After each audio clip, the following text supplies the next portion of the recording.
하나님 말씀 보겠습니다. 하나님 말씀 출애굽기 30장입니다.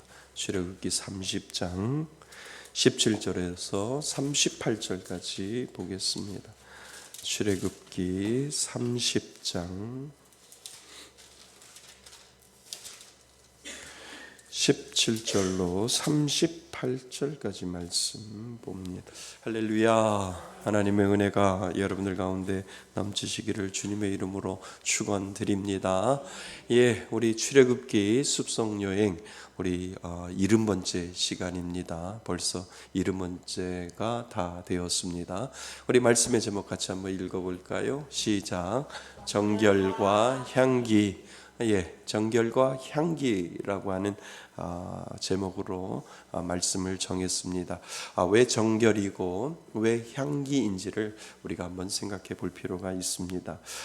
얼마 전에 이경옥 집사님이 그 주일날 대표 기도를 했어요. 대표 기도를 하는데 바로 올라오질 못하셨어요. 뭐 하시나 했더니 신발을 벗고 계셨어요. 신발을 벗고 그리고 이 강단 위에 올라오셔서 하나님 앞에 간절히 기도를 하셨지요. 저도 깜짝 놀랐어요. 그냥 올라오셔도 되는데 신발을 벗고 이렇게 올라오시는 그 모습이 놀랍고, 그리고 이 강단을 생각하는 그 집사님의 마음이 느껴졌어요. 우리 옛날에 우리 어르신들의 신앙이 그랬거든요. 그래서 강대상 위에 올라갈 때는 신을 벗고 그리고 버선발로 이렇게 저의 기억으로는 할머니가 그렇게 올라가셨고, 그리고 주일을 준비하기 위해서 토요일이 되면 이렇게 오셔서 이 강단의 이 청소는 아무나 못했어요. 꼭 이 교회 어르신 권사님, 나이 드신 권사님이나 이런 권사님들이 정말 기도하고 그리고 정말 조심스럽게 올라오셔서 이 강단을 닦으시고 또 이렇게 하고 밑에 다 닦으시는 그런 모습들을 저는 보았죠. 그러니까 이 강단을 본인의 마음속에 아주 정결하게 청소하기 위해서는 내가 마음도 먼저 정결한 마음을 가져야 하고 깨끗한 마음을 가져야 되겠다. 이 마음을 우리 어르신들, 신앙의 선조들, 저희 할머니 때부터 할머니나 그 위에 이렇게 신앙을 가지신 분들 보면 그렇게 강단, 이 교회 안에 들어와서 강단을 그렇게 소중하게 여기시고 귀중하게 여기시는 그런 모습들이 이렇게 제 눈에 기억이 됩니다. 저희들이 어렸을 때니까 그거 알을까요? 그냥 강단에 올라가서 막 뛰어놀고 여기 목사님 올려놓은 종 막 치고 막 그러면 어르신 권사님, 할머님 권사님들이 야 이놈아 내려와 하면서 막 소리를 지르면서 얼마나 그 화를 내시고 저희들을 혼내는지. 그래서 또 이렇게 내려오면 또 올라가서 또 치고 도망가고 또 치고 도망가고 제 기억으로는 그렇게 생각이 됐죠. 그리고 옛날에는 알사탕이 컸었어요. 알사탕이 입에다 넣으면 한 입에 이렇게 들어가는데요. 그 먹다가 그 교회 그 본당에는 마루바닥이었거든요. 그럼 여기에서 뚜루루 굴리면 저기 가가지고 딱 잡아서 한번 입에다가 묻혀서 한번 빨고 그리고 또 뚜루루 굴려서 친구들하고 그렇게 할머니 권사님들이 이놈아 밖에 나가서 놀아 왜 교회 앞에 교회에서 그렇게 노냐고 얼마나 혼을 내시는지. 그러면 가는 척하면서 또 뒤돌아와서 또 굿을 탁 이렇게 알사탕을 굴렸다가 입에다가 한번 빨아보고 그런 적이 있었습니다. 그리고 교회 그때는 이제 이런 의자가 아니라 방석이었잖아요. 그러면 친구들 데리고 가가지고 방석으로 집을 만들었어요. 방석으로 이렇게 집을 만들어서 그 안에 굴을 파고 들어가서 놀다가 또 방석으로 또 뭐 이렇게 놀이 이렇게 미로처럼 이렇게 세모로 이렇게 만들어서 그것에 빠져나가고 하여튼 별것 다 했던 기억이 납니다. 그때마다 혼났어요. 근데 혼나는데도 너무너무 재밌었지요.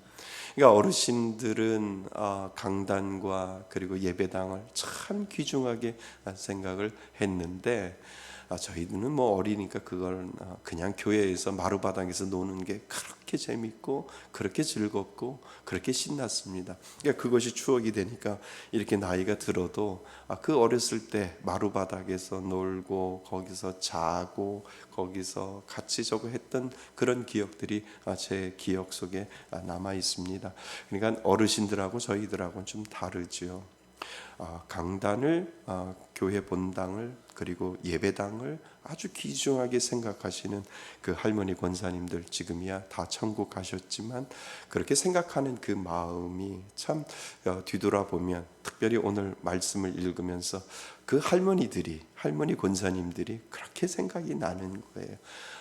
윤모 권사님, 그래 김모 권사님, 그 아무것도 성경도 모르시고 읽지도 못하시는데 나는 하나님이 좋아요 라고 그렇게 하시면서 그냥 목사님이 들려주는 설교 말씀에 은혜 받아서 우시고 아멘 하시고, 또 성경을 일본말은 잘하시는데 성경은 못 읽어도 그 목사님 말씀 잘 듣고 돌아가셨을 때 천국 가셨구나 이런 생각을 할 때가 있었습니다. 오늘 본문을 묵상하면서 그 할머니 권사님들이 생각이 나고요. 그리고 나서 하나님 앞에 기도했어요. 하나님, 그 권사님들 거기 다 계시지요? 이런 생각이 드죠. 그러니까 교회를 아주 소중하게 생각하고 또 예배당과 또 강단 위에 올라오는 이 모든 과정들을 소중히 생각하셨던 그분들, 천국에 가서 하나님이 참 기뻐하셨겠구나라고 하는 그런 생각을 하게 됩니다. 지금이야 뭐 강단 그런 생각 하나요? 그냥 예배당이라고 생각을 하고 그렇게 소중함이 많이 떨어지는 그러한 시대에 우리가 어쩌면 살아가고 있지 않는가, 이런 생각을 오늘 본문을 묵상하면서 그런 생각을 하게 됩니다. 하나님께서 성막의 기구 중에 우리는 계속해서 성막의 기구를 하나하나 점검을 해가면서 공부를 해야 하고 말씀을 그 의미 가운데 말씀을 묵상하는 그런 시간들을 계속 가지고 있지요. 오늘은 무슨 이야기를 하고 있냐 하면 물두멍에 대해서 이야기를 하고 있어요. 이 물두멍이 뭐라고 생각하세요? 손으로 뭔가를, 이게 물두멍이 있는데 거기다 물을 담아놓고 거기서 뭐 손을 씻고 뭐 하겠지, 이런 생각을 할 겁니다. 예, 맞습니다. 상상 그대로 물두멍이라는 것이 있는데 그 물두멍에는 손을 씻을 수 있고 발을 씻을 수 있도록 그렇게 만들어 놓았습니다. 그래서 이 물두멍에다가 손을 씻고 발을 씻고 그리고 나서 성막 안으로 성소와 지성소 안으로 들어갈 수 있도록 그렇게 하나님이 만들어 놓으셨다는 거지요. 특별히 제사장이나 그 아론의 제사장이나 그리고 그의 아들들이 하나님 앞에 제사를 드리러 들어가기 전에 꼭 거쳐가야만 되는 그러한 곳이 무엇이냐 하면 물두멍이라고 하는 겁니다. 그러니까 그 물두멍에서 손을 씻고 발을 씻고 들어가야만 된다라고 하나님이 규정을 정해 놓으셨어요. 근데 이거를 거치지 아니하면 하나님이 죽음과 관련된 이야기를 하시거든요. 너희들이 씻지 아니하고 너희들이 정결케 하지 아니하면 너희들 죽을 수 있어. 그러니까 너희들이 나한테 나올 때 꼭 필요한 것들이 다 필요하겠지만 꼭 필요한 것이 하나가 있는데 그게 물두멍이거든. 그 물두멍에 물이 있는데 그 물로 너희들은 깨끗하게 씻고 나에게 들어와야 돼 라고 하나님께서 그렇게 정해 놓으셨다라고 하는 거죠. 그러니까 물두멍을 놓은 이유가 있습니다. 짐승을 누가 잡아요? 제사장들이 잡잖아요. 그러니까 그 성막 주위에는 피바다가 되어 있을 거예요. 그러니까 양을 잡거나 짐승을 잡을 때 그 칼로 그 짐승들의 목을 딸 때 손에 아마 피가 안 묻는 사람들이 없었을 거라는 거죠. 피도 묽고 그리고 발에 피도 튀길 것이고 또 여러 가지 그 피의 냄새가 진동을 했을 거라고 우리가 지난번에 한번 살펴보았던 것처럼 아마 그러한 의미가 있을 거예요. 그래서 하나님이 물두멍을 놓으신 거예요. 너희들이 회막 안에 들어올 때 이러한 의미가 있기 때문에 너희들이 손을 씻어야 되고 그리고 발도 씻어야 되고 손발을 씻어서 정결케 하고 너희들이 나에게 들어와야 된다라고 하는 의미로 하나님께서 물두멍을 두셨고, 또 하나의 정말 영적인 의미가 있겠지요. 너희들이 나한테 올 때 죄된 모습으로 들어오면 안 돼. 정말 손을 씻듯이 발을 씻듯이 정결한 마음으로 너희들이 나에게 오지 아니하면 너희도 죽을 수 있어. 그냥 죄된 모습을 가지고 너희들이 와서 예배 드려봐야 그거 아무 소용이 없는데 더 심하면 너 죽을 수도 있어 라고 하나님께서 그러한 의미적인 의미를 그곳에 올려 놓았다라고 하는 거예요. 그러니까 하나님 앞에 나가기 전에 여러 가지가 다 필요하겠죠. 분향단도 필요하고 등잔도 필요하고 떡상도 필요하고 다 필요하지만 그래도 하나님께서 말씀하시는 것 중에 이 물두멍이 얼마나 중요한지를 설명을 하고 있다는 거죠. 그러니까 모든 것들을 씻어내야만 너희들은 안으로 들어올 수 있다라고 하나님께서 만들어 놓으셨다는 거지요. 자, 우리가 아까 읽었던 20절 말씀 한번 읽어볼까요? 20절 말씀입니다. 시작. 그들이 회막에 들어갈 때에 물로 씻어 죽기를 면할 것이요 제단에 가까이 가서 그 직분을 행하여 여호와 앞에 화제를 살을 때에도 그리할지니라. 아멘. 하나님께서 이렇게 명령하시는 거예요. 회막에 들어갈 때는 뭘로 씻어? 물로 씻어. 뭐를 면할 것이며? 죽기를 면할 것이다 라고 하나님께서 그렇게 지금 규칙을 정해 놓고 계신다라고 하는 겁니다. 그래서 물은요 정결을 의미하잖아요. 그죠? 우리는 이 땅을 살아갈 때 신약을 살아가고 있는데 그 신약 시대에 살아갈 때 예수의 피로 우리는 정결케 되었잖아요. 아멘. 예수의 피로 정결케 되었기 때문에 그 정결한 것을 씻어 정결케 하며 우리는 하나님 앞에 나가는 이유가 바로 거기에 있다는 거예요. 그래서 제가 늘 말씀드리는 것이 예배 시간에 참회의 기도가 없으면 예배가 아니라니까요. 그래서 모든 예배의 순서, 그러니까 여러분들이 다른 어떤 곳에 주의를 지키지 못하고 뭐 지방에 출장을 갔거나 어디 갔는데 다른 교회를 이렇게 잠깐 들어가서 예배를 드리는데 예배 순서에 참회의 기도가 있나 없나를 다시 한번 살펴볼 필요가 있다는 거예요. 참회의 기도, 회개의 기도가 있으면 여기는 뭔가를 제대로 지금 순서에 맞춰서 하나님 앞에 예배를 드리고 있구나.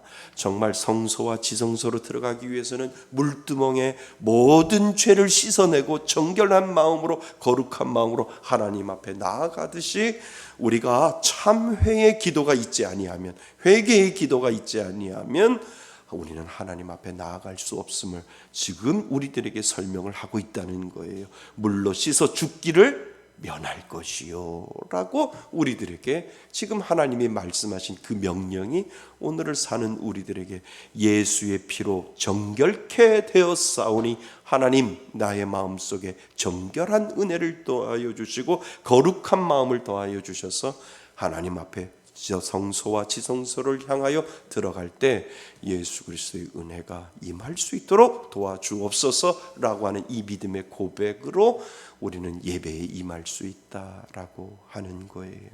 아멘. 그래서 하나님이 물두멍을 둔 이유는 정결함이에요. 깨끗함이에요. 나는 너희들이 죄를 가지고 있는 상태에서 만나지 않겠다라고 하는 거예요.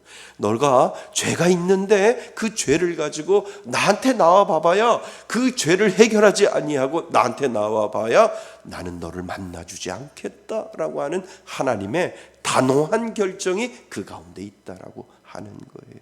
그러니까 우리가 하나님 앞에 나아갈 때 회개해야 돼요.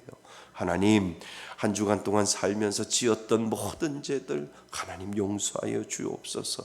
나의 죄를 용서하여 주셔서 맑게 씻어주시고 예수 그리스도의 보혈의 능력이 내 마음 가운데 있게 하여 주셔서 그 정결한 마음으로, 깨끗한 마음으로 하나님 앞에 나아가겠습니다 라고 하는 이 믿음의 고백으로 우리가 하나님 앞에 나아갈 수 있다라고 하는 거죠. 그래서 저한테 물어볼 때 예배 시간에 가장 중요한 것, 말씀 선포가 가장 중요하죠. 그 중요성 중에 하나가 회개예요. 하나님, 나의 마음, 내가 일주일 동안 살면서 죄졌던 습관, 죄졌던 행동, 그리고 남은 알지 못하지만 내 마음속에 죄의 마음이 깃들어 있던 것 하나님 용서하여 주옵소서. 나의 죄를 용서하여 주옵소서. 내 죄가 주홍같이 붉을지라도 양철같이 희게 만드시기는 그 예수 그리스도의 보혈의 은혜로 이제 하나님 예배의 자리 성소와 지성소를 향하여 들어가는 내 마음속에 정결한 마음을 허락하여 달라고 우리가 기도해야 하는 이유가 바로 거기에 있다라고 하는 거예요. 그러니까 예배 시간에 참회 기도할 때 정말 소중하게 생각하셔야 돼. 목사님이 지금 눈 감으라고 하니까 그냥 눈 감고 있다가 끝나면 그냥 그 다음 넘어가면 되지. 아니요. 예배의 모든 순간순간이 이유가 있어요. 원인이 있고 이유가 있어요. 그래서 그 순간순간을 우리가 소중하게 예배의 과정 가운데 분명히 들어서, 그리고 하나님이 주시는 그 축도가 끝나는 그 순간까지 우리가 예배를 마치는 순간까지 하나하나 정결한 마음으로 하나님 앞에 나아가야 된다라고 하는 것을 우리들에게 가르쳐 주고 있다는 거죠. 여러분, 이 물두멍을 다른 말로 이야기하면 구원하고는 다른 거예요. 이미 우리는 구원받은 자녀잖아요. 하나님의 자녀잖아요. 이 물두멍은 성화하고 같은 성화하고 같은 의미가 그 가운데 있어요. 우리는 하나님 앞에 죄를 씻어내야 되는 거예요. 우리가 성화되는 과정은 내가 얼마큼 회개하느냐예요. 아멘. 내가 성화되어 가고 있는 그 모든 것들은 내가 얼마큼 하나님 앞에 회개하느냐이라고 하는 거예요. 가장 미련한 사람이 회개할 줄 모르는 사람이라니까요. 가장 미련한 사람이 죄를 죄라고 인정하지 않는 사람이라니까요.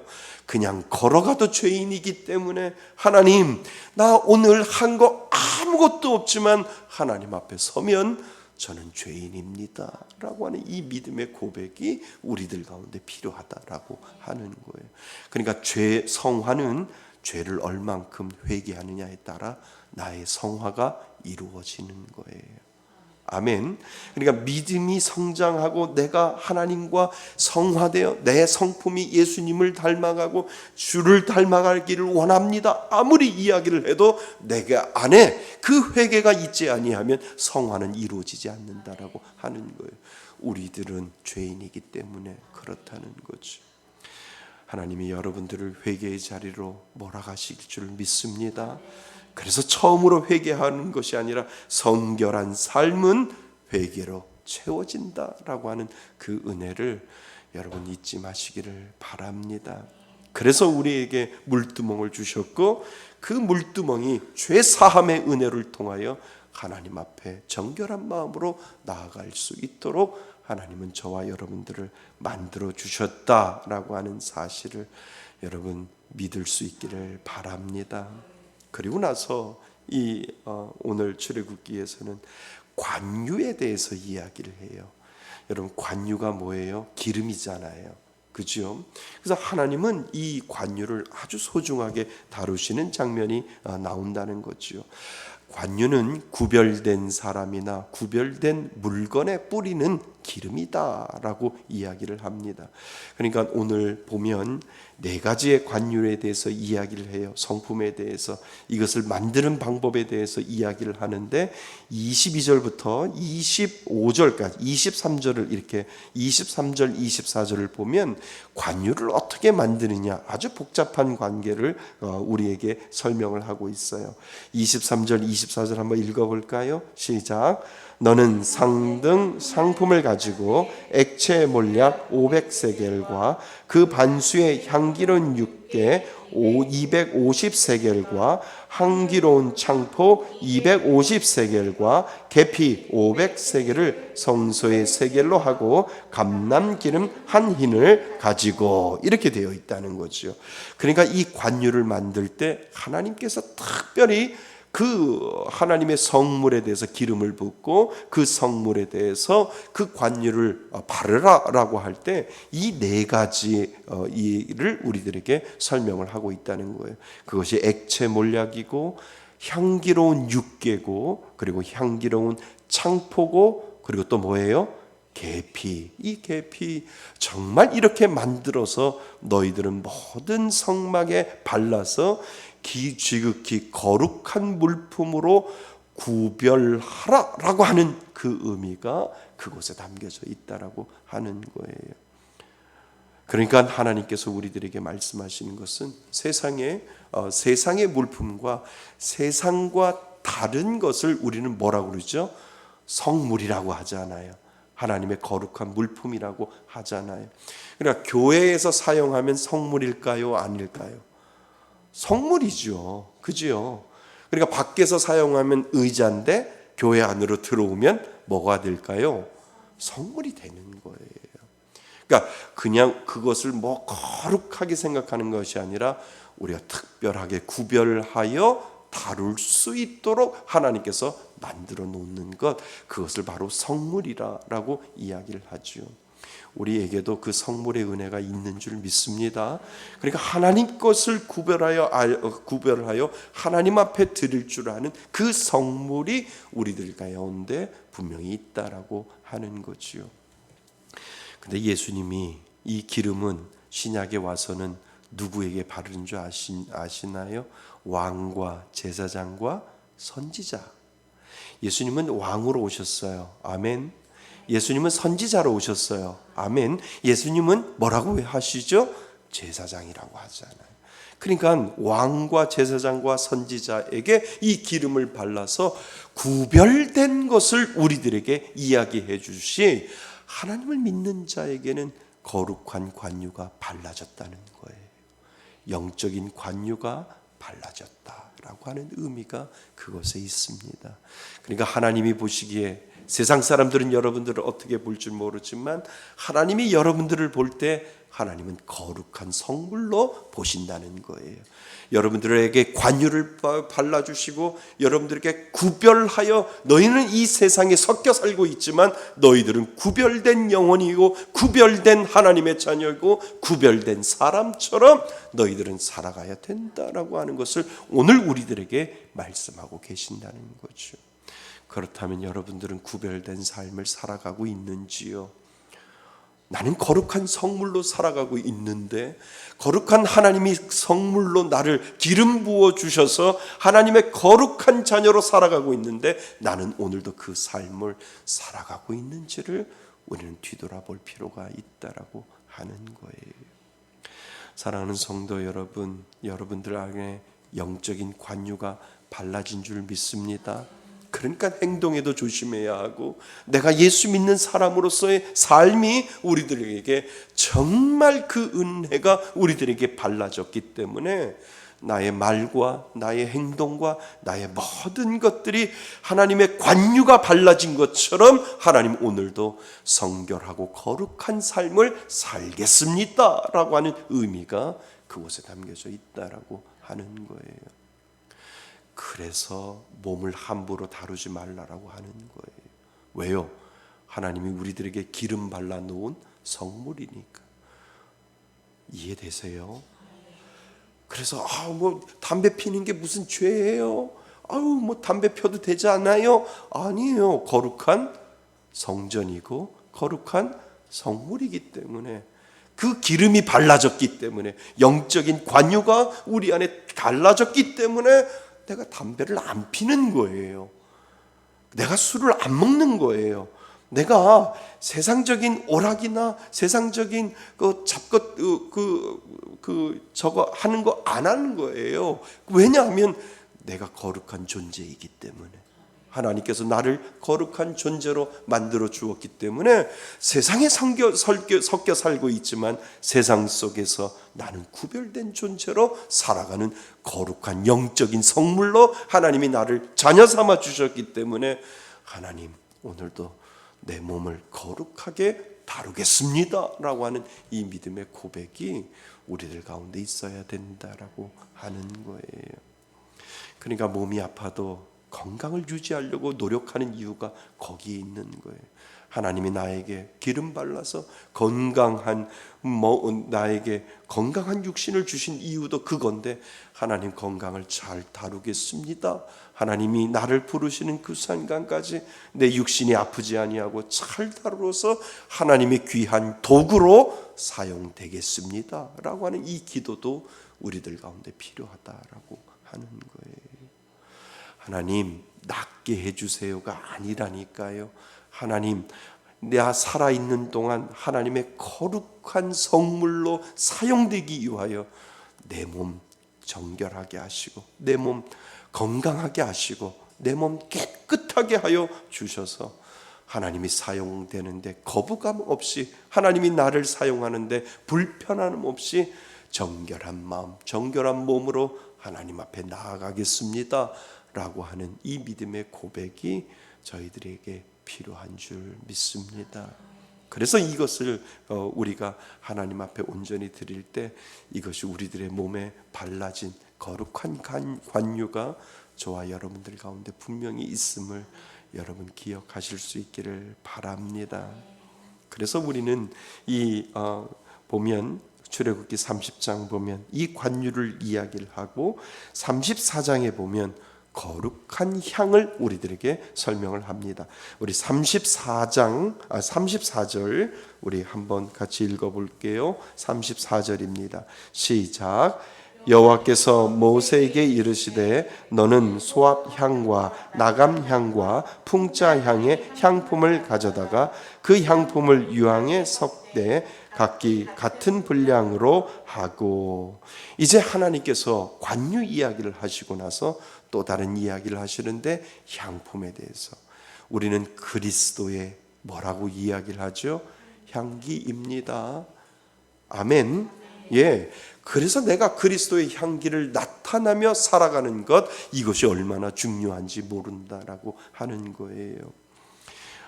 테레사 효과라고 들어보셨어요? 테레사 수녀라고 들어보셨어요? 예, 이것을 테레사 효과라고 이야기를 한대요. 저도 몰랐어요. 근데 어디 유튜브를 보니까 테레사 효과라고 이야기를 해요. 그 테레사 효과가 뭐냐 하면 그 옆에만 가도 보기만 해도 마음이 착해지는 효과래요. 그게 테레사 효과래요. 그러니까 그 옆에만 가도 그리고 그 사람을 보기만 해도 내 마음이 뭐해진다고요? 착해진대요. 그것이 테레사 효과래요. 이거를 그리스도인이 해야 된다는 거예요. 향기가 바로 그거라는 거예요. 내가 그리스도의 향기를 바라며 살아갈 때 정말 다른 사람들이 나를 보면서 그 사람을 나를 옆에만 있기만 해도 그리고 나를 보기만 해도 그 사람 마음이 뭐해져요? 예수님 때문에 착해지는 효과가 그들 가운데 나타나는 것, 그것이 바로 테레사 효과라고 이야기를 합니다. 여러분들 가운데 그런 마음이 있었으면 좋겠지요. 살다 보면 정말 그 사람 옆에 가면 내 마음이 착해지는 사람이 있어요. 어떻게 저 사람 저렇게 순수하고 어떻게 저 사람 저렇게 정결하고 깨끗할까? 이야, 저 사람 옆에 같이 있었으면 좋겠다 라고 하는 사람이 있듯이 우리 그리스도인들은 그러한 삶을 살아야 된다는 거예요. 테레사 효과처럼 내 안에 하나님 그리스도의 향기를 바라요. 다른 사람들이 나를 생각만 하고 다른 사람들이 나를 보기만 해도 자신들의 마음이 착해지는 효과가 예수 그리스도를 믿는 사람들을 통해서 분명히 나타나야 됨을 우리들에게 말해주고 있다는 겁니다. 그 은혜가 여러분들 가운데 있기를 바랍니다. 하나님, 내 주위에 있는 사람들이 나만 보면 정말 마음이 착해지는 사람 될 수 있게 해달라고, 그런 사람 되겠다고 하나님 앞에 고백하시기를 바랍니다. 사랑하는 성도 여러분, 오늘도 하나님은 저와 여러분들의 정결을 기다리고 계십니다. 하나님, 회개가 성화임을 다시 한번 깨닫게 하여 주셔서 오늘도 정결한 마음으로 하나님 앞에 나아가겠습니다. 이 믿음의 고백을 하나님 앞에 올려드리시고, 하나님, 주위에 있는 많은 사람들이 나만 보면 착해지는, 나만 보면 마음이 순수해지는, 나만 보면 정말 예수 믿고 싶어 하는 그 마음, 그리스도의 향기를 바라며 살게 하여 주옵소서. 이 믿음의 고백을 하나님 앞에 올려드릴 수 있기를 바랍니다. 이 은혜로 승리하시는 저와 여러분이 되시기를 주님의 이름으로 축원드립니다. 아멘.